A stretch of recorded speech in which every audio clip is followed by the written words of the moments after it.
Brezpogojna ljubezen je edina pot, res edina pot do sreče, zdravja, do radostnega življenja na tej zemlji. Brezpogojna ljubezen je pot, je resnica in tudi življenje. Kdor je brez ljubezni, počasi oboleva, umira, se jezi, žalosti in kritizira ter sodi, da so drugi ljudje krivi za njegovo slabo počutje. Ko stojimo na trdnih temeljih, ki se mu reče brezpogojna ljubezen, ne moremo pasti ne levo, ne desno, niti burja nas ne omeji, niti najhujše katastrofe nas ne morejo spraviti iz naših temeljev, ki se jim rečejo brezpogojna ljubezen. Kdor ima to brezpogojno ljubezen, je trden, stoji trdno na tej skali in živi, čeprav okrog njega divjajo viharji, divjajo tisti trenutki, ki bi nas lahko užalostili in istočasno omajali, da bi padli na tla, omahnili zaradi okoliščin. Zato je tako pomembno, da razumemo, da je samo brezpogojna ljubezen, ki je prva alineja 9. člena statuta Društva za srečno življenje, edina pot za mir, za zdravje, za radost in za življenje v miru, v sreči in zdravju. Dragi člani Društva za srečno življenje Belis, kdor bo zdržal do konca v vseh preizkušnjah, ne bo omagal, ne bo zbolel in bo živel, tudi če okrog njega divjajo viharji in poplave. Vse je nadomestljivo. Lahko dobimo novo hišo, lahko dobimo nov avto, lahko tudi službe nove dobimo. Materialni svet je nadomestljiv. Vendar, če izgubimo stik z izvorom življenja, če ne stojimo na temeljih brezpogojne ljubezni, potem, tudi če smo zelo, zelo bogati, tudi če imamo trdno hišo, izgubljamo življenje, zdravje, mir in lepe medsebojne odnose. Zato je res brezpogojna pot samo tista pot, ki jo hodimo z ljubeznijo. Ni druge poti. Na žalost ni. Zato vsem nam polagam na srce danes. Ne glejmo na okoliščine. Kaj nam drugi delajo, da nas bi omajali, da bi izgubili stik z radostjo, srečo, z ljubeznijo. Ne glejmo na te izzive. Glejmo na to, kdo smo in kaj smo. Če stojimo trdno na temelju, tistem temelju, ki se mu reče brezpogojna ljubezen. V Svetem pismu piše, da kdor bo gledal v najtežjih situacijah na Božjo voljo, bo obstal na trdni skali in ne bo obupal, ne bo strahoval, ampak bo zaupal, da je Bog tisti, ki skrbi za vse svoje otroke tudi v najtežjih situacijah. V najtežjih. Spomnimo se vsi skupaj na poslanstvo Gospoda Jezusa Kristusa, ki je živel pred tolikimi leti na zemlji. On je živel z ljubeznijo, a imel je kar nekaj sovražnikov. Predvsem farizeji so ga hoteli utišati, zaustaviti, samo zaradi tega, ker so bili preveč ljubosumni na njega, ker ga niso razumeli, ker niso želeli, da ljudje verjamejo Bogu, ampak da bi verjeli njim, da bi verjeli njihovim pravilom, njihovim odlokom. In da bi še naprej čakali na Boga, ki nekoč bo prišel na zemljo. Vendar Jezus je svoje poslanstvo živel tudi v tistem času, ko so ga križali. Ni gledal na križanje, gledal je na Božjo voljo. In izpolnil je Božjo voljo v najtežjih trenutkih. Ko so ga bičali, ko so ga pretepali, ko so mu prebodli srce. In to ljudje, za katere je 3 leta resnično z ljubeznijo delal. Obujal je mrtve, ozdravljal je slepe, očistil je gobavce, delal je samo dobra dela. In vendar so ga križali, pravičnega človeka so križali. Lahko bi bil jezen na križu, lahko bi poslal nebeško vojsko na vse tiste ljudi, da bi vsi pomrli. In vendar je dal na križu milost. Tisto milost, ki nas je odrešila, vse nas, vas in mene. Odpustil nam je z besedami: moj Bog, odpuščam. Saj ne vedo, kaj delajo.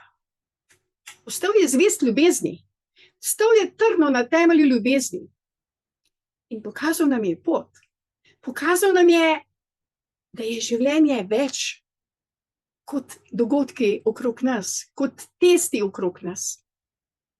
On je pokazal z svojim vstajenjem 3. dan, da obstaja življenje iza življenja, iza preizkušnje. In ko je vstal od mrtvih, niti njegovi učenci niso verjeli, da je to možno, ker se je pojavljal v telesu, z njimi jedel in delal še naprej čudeže. Pojavil se je v zaprti sobi, zaklenjeni sobi in Tomažu nevernemu je pokazal prebodene roke, ker ni verjel, da je Gospod Jezus res vstal od mrtvih, da je bilo njegovo telo po Božji volji obojeno.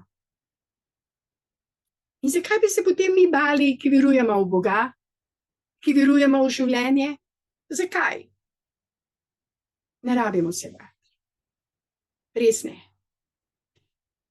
Ko so najtežje preizkušnje okrog nas, blagoslavljajmo te težave, ker kdor bo zdržal do konca, z ljubeznijo, z brezpogojno ljubeznijo, s hvaležnostjo, bo obstal na trdni skali, ki se ji reče brezpogojna ljubezen. In ne bo omagal, ne bo padel. Sočustvujem z vsemi ljudmi, ki so bili v teh dnevih v težkih preizkušnjah.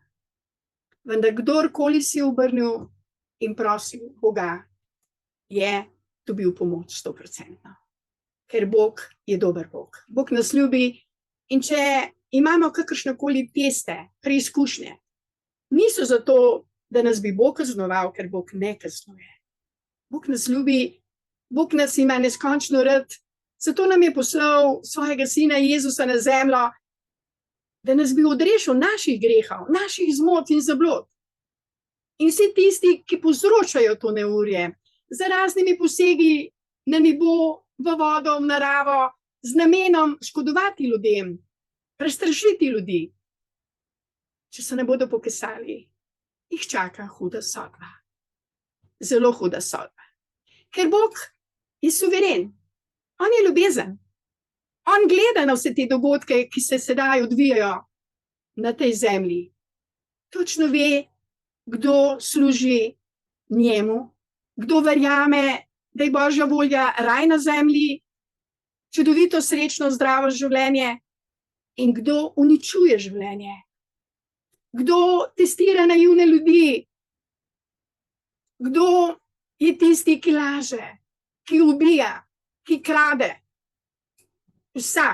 Prav vsak človek na tej zemlji ima še vedno možnost, da pade dobesedno na kolena, se pokesa za vse svoje zmote, zablode in reče: žal mi je. Nisem delal prav, da sem sledil sistemu, da sem poslušal odloke, da sem poslušal pravila, zemeljska, sistemska pravila.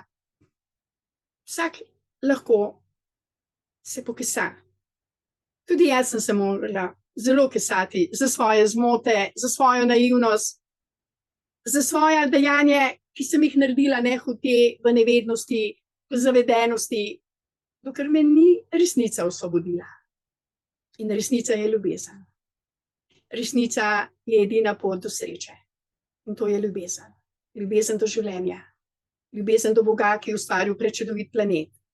In nihče od nas nima pravice tega planeta in božjih otrok kakorkoli ranevati, kakorkoli zapirati, jih omejevati pri njihovi svobodi življenja in svobodni odločitvi, da so se odločili za življenje, za ljubezen, za radost, za zdravje. Nihče, prav nihče, nima te pravice. Bog nam je dal svobodno voljo, da živimo radostno življenje in da drug drugega spoštujemo in ljubimo. In to je tudi naloga našega društva za srečno življenje Belis. Da spodbujamo drug drugega, da vztrajamo na poti brezpogojne ljubezni, da ne omajamo ne levo, ne desno, ko so okrog nas testi, ki slej ko prej minejo. Ostaja pa ljubezen, ta ljubezen, ki je alfa in omega, to življenje, ki je neuničljivo.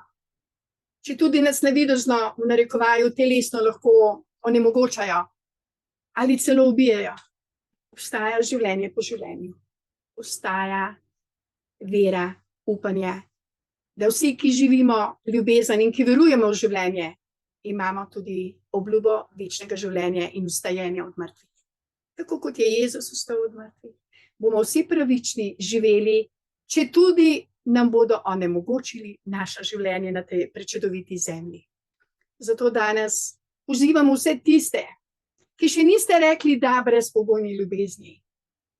Pokliknite v svoji osebni tihi kamrici, spravite se s svojim Bogom, dokler je še čas, ker čas milosti še vedno tukaj.